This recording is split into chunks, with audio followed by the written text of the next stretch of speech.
Hello dear students, welcome to professor S P Goyal जाइएस classroom. प्यारे विद्यार्थियों, आज हमारे पास समय बड़ा कम है। 2025 प्रीलिम हमारे सिर पे है। आप कॉम्प्लेसेंट, यदि थोड़े से भी कॉम्प्लेसेंट हो गए ना तो आपका एक साल खराब हो जाएगा। प्रीलिम इतना खतरनाक है। बहुत सारे बच्चे ये सोचते हैं कि जनवरी फरवरी में जो है हम प्रीलिम निकाल देंगे, करंट अफेयर तो कर देंगे 360 से, और स्टैटिक हमारा तैयार है, मुझे प्रीलिम में दिक्कत नहीं। जब एग्जाम देने जिस दिन बैठते हैं उस दिन सोचते हैं ये पेपर कहाँ से आ गया, मुझे तो ये क्वेश्चन ही नहीं पता, 50% तो मैंने सुने ही नहीं है। इसलिए अपने जो है, ये आपके बड़ा गोल्डन ईयर है, इसको आखिरी साल समझिए। और जो मेरा कोर्स है करंट अफेयर्स का, प्रीलिम्स के लिए, मेन के लिए, जिस तरह से आपको मैं दे रहा हूँ, वो ना पहले आया ना आगे आएगा। ये बच्चों ने फीडबैक दिए। 100 से ज्यादा बच्चों की फीडबैक ये है कि ऐसा कोर्स ही नहीं है जी। सभी, चाहे वो ओल्ड राजेंद्र नगर में बैठा है, चाहे सेल्फ स्टडी कर रहा है, कहते जी ऐसा कोर्स नहीं है कहीं, ना ऑनलाइन है ना ऑफलाइन है। इसलिए मेरी आपसे सलाह है, इस कोर्स का आप फायदा उठाइए। और कम से कम ये जरूर सोचिए कि मैं मेन में जो ना स्ट्राइक करूँ जाके। आपको पता है सक्सेस रेट कितना कम है। नहीं तो फिर जो इस तरह से, जब जैसे 99% बच्चे ऐसे चलते हैं कि भाई लगातार लगातार कोचिंग ले रहे हैं, पढ़े जा रहे हैं, पढ़े जा रहे हैं नई नई किताबें, और उसके बाद जो ना वो फरवरी मार्च में आके फ्रस्ट्रेट हो जाते हैं, गुम हो जाता है कि न्यूज़पेपर तो पढ़े ही नहीं। अब आप क्या करेंगे? एक महीना निकलने के बाद आप सोचेंगे भी करंट अफेयर तो मैं, न्यूज़पेपर तो मैंने पढ़े ही नहीं, इसलिए सीधा 365 से हो जाएगा। अब कोई क्वेश्चन 365 से आने वाला नहीं है किसी मैगजीन से। ये मैं एज प्रोफेसर बता रहा हूँ, एज टीचर, इसका इतना लंबा एक्सपीरियंस है। उससे भूल जाओ। इसलिए मैं कहता हूँ कि प्रीलिम में दो दो तीन तीन साल लगाने के बजाय आप 2025 में प्रीलिम मेन निकाल के आप सीधे मसूरी जाओ। इसलिए मैंने ये कोर्स लॉन्च किया है। और आप जैसे देख रहे हैं, रोजाना देख रहे हैं, इस कोर्स को आप जज कीजिए। आपने कलेक्टर लगना है, क्वालिटी को जज कीजिए। टेलीग्राम के क्वेश्चन देखिए, ये क्वेश्चन बनाने में जो है 25 25 30 30 मिनट लग जाती है, क्योंकि यूपीएससी का जो एक्सपेक्टेशन है, उसकी नीड है, उस पर खड़े उतरिए आप। वो मेरे साथ आप खड़े उतर सकते हैं। यदि 365 से क्लियर होता ना पढ़ने से, तो ये 3 3 4 4 साल जो बच्चे रहे कभी क्लियर हो चुका होता उनका। 3 3 साल जो है दिल्ली में बैठ के तैयारी कर रहे हैं और फेल हो रहे हैं, तो 365 से होना तो कभी का उसमें से तो होने का सवाल ही नहीं उठता। वो तो मैंने पूरा जो है रिसर्च कर लिया, क्योंकि न्यूज़पेपर का जब तक आप डीप नहीं पढ़ोगे ना न्यूज़पेपर को मेरे साथ, उसके क्वेश्चन जैसे मैं रोजाना एमसीक्यू देता हूँ, मेन का क्वेश्चन निकाल के देता हूँ, वो क्वेश्चन आप देखो वो कहीं है ही नहीं, एल्सवेयर मिलेंगे नहीं आपको कहीं पे भी। अब हम चलते हैं आज के हिंदू पे। ये एडिटोरियल पेज पे देखिए, मैं कोई न्यूज छोड़ता नहीं। Article 356 is very important for your prelims and mains. इसमें यह बताया गया है कि प्रेसिडेंट जो है can impose president rule in the state. ये आपको भी पता है, लेकिन आपको ये नहीं पता कि गवर्नर की रिपोर्ट के बाद भी लगा सकता है।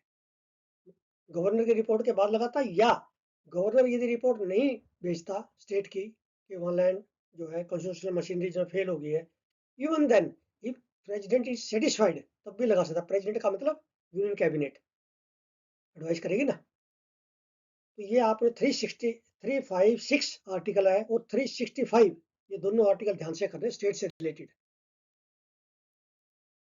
अभी जितने सैटेलाइट इंडिया लॉन्च करता है, यहाँ से करता है बाहर से करता है, वो सारे आपको पता होना चाहिए, उनके ऑब्जेक्टिव पता होना चाहिए, रॉकेट कौन सा यूज हुआ, सैटेलाइट का नाम, और क्या क्या उसके फंक्शन है।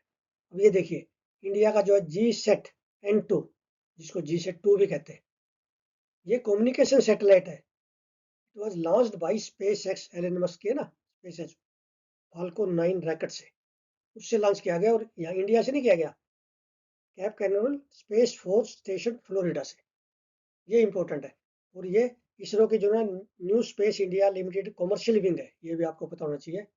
इट इज ए का बैंड हाई थोरोपुट कम्युनिकेशन सैटेलाइट। अब आप देखिए, रोजाना दिल्ली एनसीआर कार है, पोल्यूशन लेवल जो है हाईएस्ट लेवल पर जा चुके हैं। सुप्रीम कोर्ट ने ये कहा है, ग्रैफ 4 रेडिड रिस्पॉन्स एक्शन प्लान 4 को आपने कर्व नहीं करना, लगे रहना है इसको। और उसमें जो है उन्होंने बताई है अब ग्रेफ 4 में क्या क्या कर सकती है सरकार, क्या क्या करना है, वो न्यूज़पेपर से आपने नोट्स बनाने हैं, क्योंकि दिल्ली का पोल्यूशन इस पर बहुत ज़्यादा है, फ्रिक्वेंटली डिस्कस हो रहा है न्यूज़पेपर में, इसलिए ये क्वेश्चन आपका मेन में आ सकता है, क्या रीजन है और ग्रेफ 1 2 3 4 क्या है। अब ये एक्सप्लेन्ड पेज पे ग्रेफ पे अगेन एक पूरा आर्टिकल है ग्रेफ 4 पे। पहले तो आपकी डेफिनेशन ग्रेफ की दी हुई है इन्होंने। GRAP is a set of emergency measures to prevent further deterioration of air quality in Delhi NCR once it reached a certain threshold। ये केवल दिल्ली एनसीआर के लिए है और ये अप्रूव की थी सुप्रीम कोर्ट ने 2016 में, और सीएक्यूएम ने इसको नोटिफाई किया था। सीएक्यूएम में जो है वो सेंट्रल पोल्यूशन कंट्रोल बोर्ड के अंडर काम करती है। अब ये बड़ा इंपॉर्टेंट क्वेश्चन है एनवायरमेंट से। आपको ये ऐसा लगता है कि बस स्टैटिक क्वेश्चन आ गया, लेकिन होता न्यूज़पेपर से। अब ये टाइगर रिजर्व है, पचनाकमर टाइगर रिजर्व, उदांती सीता नदी tiger reserve, Indravati tiger reserve, गुरु घासीदास कैमोर पिंगला टाइगर रिजर्व। ये चारों टाइगर रिजर्व जो है वहाँ पे है छत्तीसगढ़ में। अब आज ये जो है डेवलपमेंट हुई है, स्लेट बनाने के बाद ये डेवलपमेंट हुई है। गुरु घासीदास कैमोर पिंगला टाइगर रिजर्व आज जो है 56th गवर्नमेंट ऑफ इंडिया ने नोटिफिकेशन की है।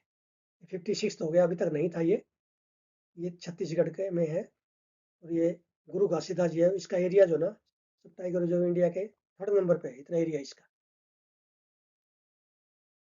अब ये ढूढ़मारा, ढूढ़मारा एक विलेज है छत्तीसगढ़ का। इसको जो है UN united nations world tourism organisation ने best tourism village upgrade programme में रखा है वर्ल्ड में। ये आपके दिल्ली में आ सकता है। ये ढूढ़मारा कौन से स्टेट में विलेज है? छत्तीसगढ़ में।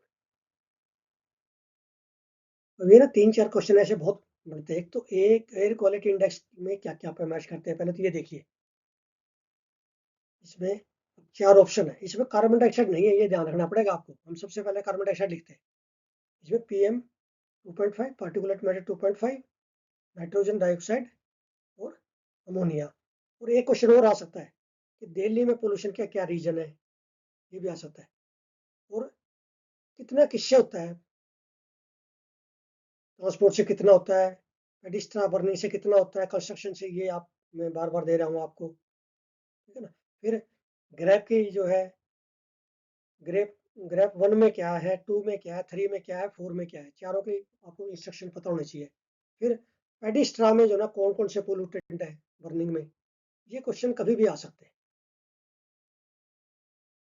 ये बड़ा इंपॉर्टेंट क्वेश्चन आपके लिए, प्रीलिम्स के लिए। कंपटीशन कमीशन ऑफ इंडिया, ये पूछ लेते हैं कई बार। इंडियाज एंटी ट्रस्ट वॉचडॉग, ऐसे पूछ लेंगे। एंटी ट्रस्ट वॉचडॉग इनमें से बताओ कौन सी एजेंसी है। फिर ये जो है एक स्टेचुरी बॉडी है, मिनिस्ट्री ऑफ कॉर्पोरेट अफेयर्स में। मिनिस्ट्री का नाम याद रखना आपने। जनरली इसको कंपटीशन कमीशन ऑफ इंडिया को आप इंडस्ट्री में रख दोगे या फाइनेंस में रख दोगे, नो। ये statutory body under Ministry of corporate affairs. अब इट, ये क्यों न्यूज में आई, क्योंकि इट फाइंड मेटा, जो पेरेंट कंपनी आप सभी को पता है व्हाट्सएप और फेसबुक की, इसको फाइन किया है। इन्होंने सिक्रेसी प्राइवेट जो है, जो सिक्रेसी है वो लीक की है। ये आपने याद रखना है। Competition commission of India is a anti trust watchdog.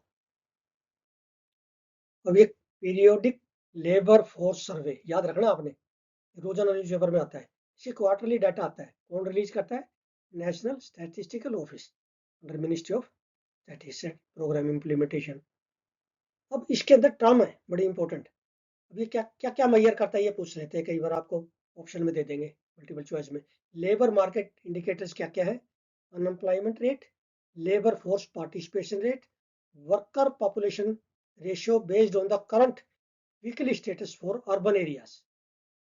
उसके बाद वर्कर पॉपुलेशन रेशियो आ जाएगी, इसकी डेफिनेशन बता दी इसमें। फिर workforce in usual status includes the person who worked for a relatively long part of 365 days preceding the date of survey। ये जो definition है लेबर की, लेबर में से एक क्वेश्चन हर बार आता है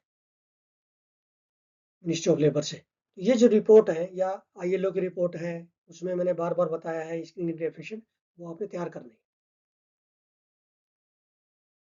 अब ये इकोनॉमी में ऐसे क्वेश्चन आते हैं। इंडियन एक्सप्रेस में है, दीपाम। दीपाम किस मिनिस्ट्री में आता है? मिनिस्ट्री ऑफ फाइनेंस में। Has issued capital management guideline for central public sector enterprises. ये इसको दीपाम दीपाम जो है सेंट्रल पब्लिक सेक्टर जितने अंडरटेकिंग उनको डील करता है। अब इसमें जो है इन्होंने बताया है कि रिलैक्स किए हैं क्राइटेरिया। सबसे पहले तो ये कहते हैं भी डिविडेंड जो दो आप, जितनी पब्लिक सेक्टर सरकारी कंपनियां हैं वो डिविडेंड दे, उसको रिलैक्स किया है norms.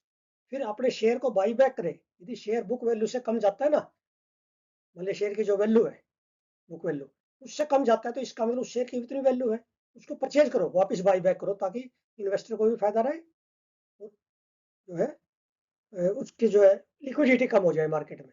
Then issue of bonus share, company issue अपने जो है इन्वेस्टर को बोनस शेयर दे। यदि उनके नॉर्म बताए हैं, इनके डिविडेंड के नॉर्म अलग बताए हैं, शेयर बाई बैक के अलग, इशू बोनस शेयर के अलग, स्प्लिटिंग ऑफ शेयर, स्प्लिटिंग का मतलब है मान लिया 10 रुपए की बुक वैल्यू का शेयर है, वो कई बार कंपनी 5 रुपए कर देती है, 5-5 रुपए के दो कर देती है। बोनस शेयर में क्या होता है, एक शेयर के बदले या एक शेयर दे दिया या दो दे दिए, या इस तरह से करते हैं। तो इनके जो क्राइटेरिया आपने याद करने हैं। शेयर मार्केट से प्रीलिम्स में जनरली एक क्वेश्चन आता है जो बच्चे शेयर मार्केट का कर नहीं पाते, तो उनको बड़ा डिफिकल्ट लगता है। तो मैं कोई भी क्वेश्चन नहीं छोड़ता इकोनॉमी और बिजनेस पेज से। ये आपने नॉर्म याद रखने, रिवाइज नॉर्म। प्यारे विद्यार्थियों, मैं आजकल मॉक टेस्ट आपके लिए तैयार कर रहा हूँ, फुल लेंथ। और मेरे सामने रहते हैं 5 साल के पिछले पेपर और स्टैंडर्ड बुक्स। और ये माइंड में लेके चल रहा हूँ कि एग्जामिनर का माइंड सेट किस तरह से जो है वो कितना डिफिकल्टी लेवल ला सकता है। एग्जैक्ट यूपीएससी की डिमांड क्या है, इसमें जो पार्लियामेंट में डिस्कस होते हैं, नेशनल इंपोर्टेंस के, नेट इंटरनेशनल इंपोर्टेंस के हैं, वो क्वेश्चन न्यूज़पेपर में फ्रीक्वेंटली जो डिस्कस हो रहे हैं, वो सारे जो ना करंट अफेयर प्लस स्टैटिक दोनों मिला के, जिस तरह से आपका 2025 का पेपर है ना, उसी पैटर्न पे मैं हर मॉक टेस्ट को तैयार कर रहा हूँ। इसमें काफी समय लग रहा है और काफी दिमाग लग रहा है, और स्टैंडर्ड बुक्स है, एनसीईआरटी प्लस स्टैंडर्ड बुक्स और न्यूज़पेपर दो, द हिंदू और इंडियन एक्सप्रेस। तो मेरी आपसे गुजारिश है, आपसे एक एडवाइस है सिंसियर, इस कोर्स को इमीडिएटली खरीद लो। डिले में ये मत सोचो 15-20 दिन बाद, महीने बाद तैयारी स्टार्ट करूंगा करंट अफेयर की। 15-20 दिन, महीने में तो आप जो है रोजाना, जैसे आज है 19-20 क्वेश्चन आपको पीडीएफ मिल जाएगी, सारे एक से एक बढ़ के क्वेश्चन है। तो आप आधा घंटा भी दोगे रोजाना करंट अफेयर को, तो आपका करीब करीब ये काफी कवर हो जाएगा। और पिछला भी जो है आपको जैसे कोर्स आप रजिस्टर करोगे 1 मई 2024 से, ये वो भी आपने रिवाइज करना है। हमने कोई ऐसा जो है कोई भी कहीं पे भी कोई ढील नहीं छोड़नी।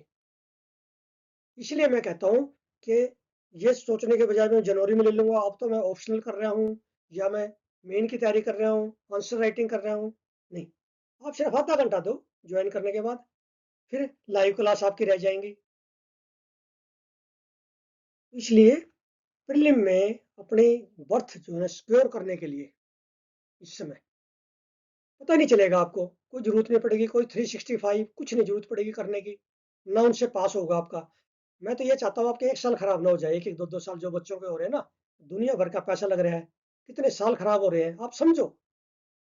मैं इसीलिए जो है ये मेंटरिंग का कोर्स स्टार्ट किया है मैंने। अब देखिए, जनवरी आते आते ना आपका, यदि आप कोर्स रजिस्टर नहीं करोगे तो क्या होगा कि आपका कॉन्फिडेंस लेवल जो है बिल्कुल ही खत्म हो जाएगा। वो हो जाएगा, वो मैंने न्यूज़पेपर तो पढ़े ही नहीं और मेरी तैयारी नहीं है, अब मैं जो है 2026 में ही दूंगा, उसमें रैंक लेके आऊंगा। ये आम धारणा है बच्चों की। लेकिन क्यों ना हम ये कोर्स को रजिस्टर करके इसी साल रैंक लाए, इसी 2025 में, आने वाले समय। और साथ साथ मैं मेन के भी तो आपको करंट अफेयर्स के क्वेश्चन करा रहा हूँ, और मुझे पता है उसमें 250-300 नंबर का आता है, कई बार ऐसे भी आ जाता है करंट से। वो आपको जो है क्वेश्चन यूं लगेगा कि जैसे जो है ना बिल्कुल ही वैसे ही क्वेश्चन लगेंगे जैसे मैं पढ़ाता हूँ, जब आप एग्जाम में देखोगे ना मेन में, तो इसलिए वो आपको सोचना ही नहीं कि ये तो प्रीलिम का तो बाद में करूंगा, अभी मेन का कर लूँ, मेन का भी तो करा रहा हूँ। और कॉन्फिडेंस लेवल आपका जो है देखना, आप जनवरी के एंड में मुझे बताना, मैं आपसे फीडबैक लेता हूँ।